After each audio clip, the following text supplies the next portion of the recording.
So, Chloe, we've got to talk about the Ariella case. It's gripped everyone, right? Like, the sheer shock of it. Absolutely, Marcus. Absolutely. It's just one of those stories that just it hits different.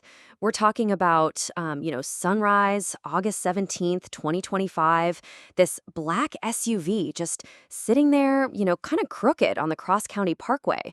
Hazards are blinking like a heartbeat, really. And the initial thought, I guess, for anyone rolling up is just a breakdown, right? Like someone stranded.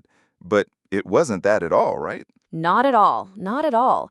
Cops roll up thinking, it's routine, but inside, it's Ariella. No movement, no chance. I mean, this attack, it screams planned, Not random at all. The glass, it tells its own story. It's chilling, really chilling. And the internet, of course, just jumps on it, like immediately, before the tow truck even gets there, I bet. Oh, before the tow truck, before the tow truck. The whispers start like instantly. Nightlife feeds, they're just posting tributes like everywhere. Timelines are flooding, and the internet, it does what it does best. It crowns itself detective in record time, Marcus. Record time. Yeah, and the police, they kept it really tight-lipped, right?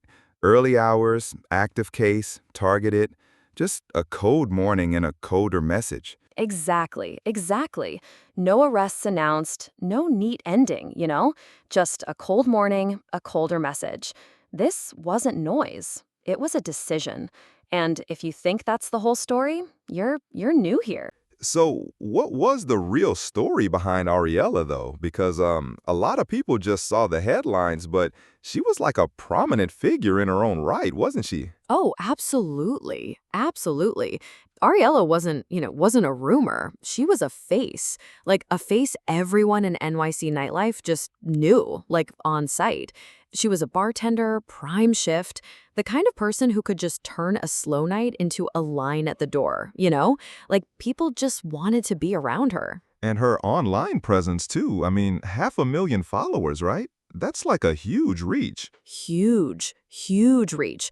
On IG, 500,000 eyes watched her posts fits, like jokes, and those quick clips that they make strangers feel like friends, Marcus, like truly feel like friends. Hours before that whole highway scene, her story it looked normal, like music, laughs, plans, and then everything just stopped.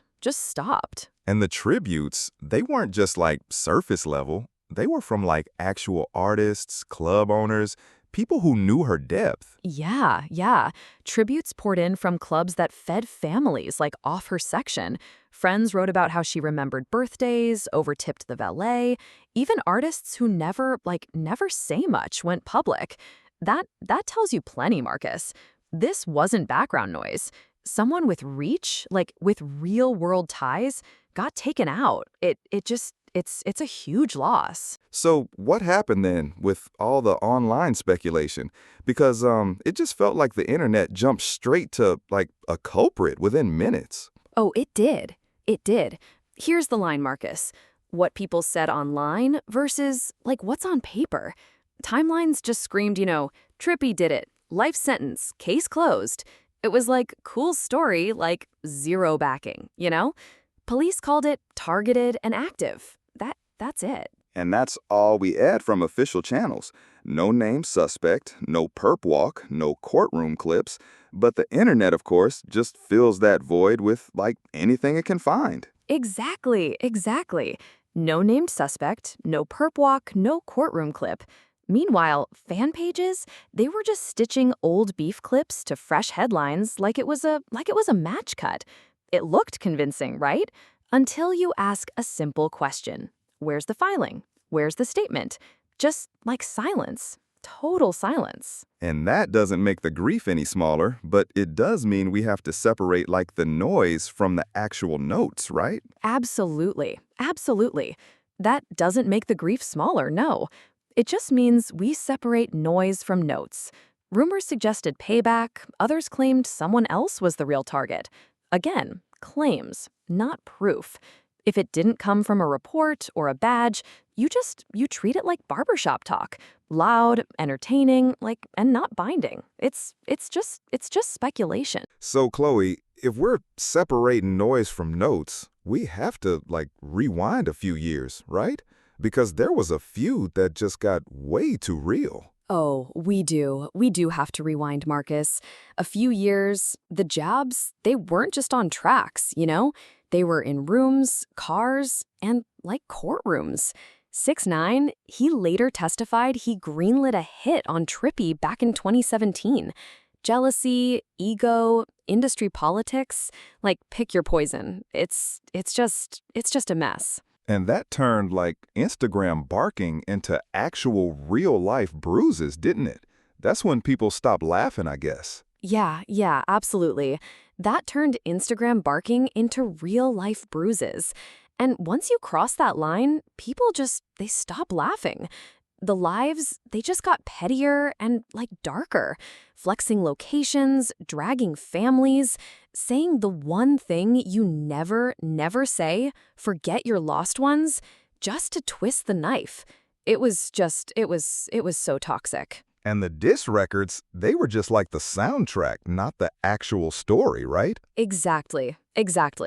Diss records were the soundtrack, not the story. And every time they proved they were tougher, the floor it dropped another inch. You didn't need to be a detective to see where that energy just points over time. It's just a downhill spiral, Marcus. A downhill spiral. So, with all that history, it's easy for the internet to jump to conclusions, but what's Trippie actually facing right now, legally speaking? Like the current official situation? Reality check, Marcus. Reality check. The only headline with Trippie's name on it lately was a boring one. You know, an old driver's license warrant that caught up to him at Miami airport, processed, small bond, out. That's not on the run, Marcus. That's paperwork with handcuffs, you know? Just paperwork. He even, cracked jokes about the bond online, which is very on brand for him, I guess. Oh, he did. He did. He even cracked jokes about the bond online, which is, very on brand. Meanwhile, he's juggling music, public drama, and, new dad life. Does any of that prove a plot? Nah. It just proves the internet hates quiet stories. It just hates quiet stories. So, if there was a life sentence tied to Ariella's case, we'd be seeing a lot more than just memes and clip live streams, right? Absolutely. If there were a life sentence tied to Ariella's case, you'd see attorneys, dockets, and a press conference, not memes and clipped live streams. So the loudest theory, it's also the emptiest. It just doesn't hold water, Marcus. Doesn't hold water at all. So, if that noise doesn't hold up, what are investigators actually looking at then? What are they probing without all the myths? Cops called it targeted, Marcus. That alone, it points to circles, not strangers. So what angles make sense? One, retaliation tied to 6ix9ine's long record of enemies. Online chatter, it leans there, but it's still just chatter, you know? Still just chatter. So, not a verified lead, but a popular theory among, people who follow the drama. What about other angles? 2, proximity. Some posts name a separate figure from the nightlife or street orbit and claim she was near heat that wasn't meant for her. Unverified, again, you know. Then 3, personal dispute. Quiet, ugly, and, pretty common. And 4, mistaken ID. Less likely if the car was, cooked that precisely, but not impossible. It's just a lot to consider. What's still missing, though, from all of this, officially? What's missing, Marcus? What's missing? An arrest, a charge, a name from a podium. Until that happens, every solution trending on your feed, it's a pitch, not proof. The only confirmed piece? Someone chose a window, a moment, and a route with almost no witnesses. It's just chilling. So, Chloe, summing this all up, what do we actually know and what don't we know when you strip it down to the bare essentials? Strip it to the studs, Marcus. Strip it to the studs. A woman with a life, a circle, and a future was hit in a way that it looks planned. Police say targeted. No arrest, no charge. Everything else? People stitching theories to old beef clips and calling it closure. It's just not facts. And the lesson here, I guess, isn't subtle, is it? When internet beef turns into real-world targets, the cost is just, like, immense. No, it's not subtle. Not subtle at all. Maybe this ties to long grudges. Maybe it's about someone else entirely. Until a badge says a name, it's just talk. Talk. The lesson isn't subtle. When clout games turn real, the splash, it hits people who never signed up.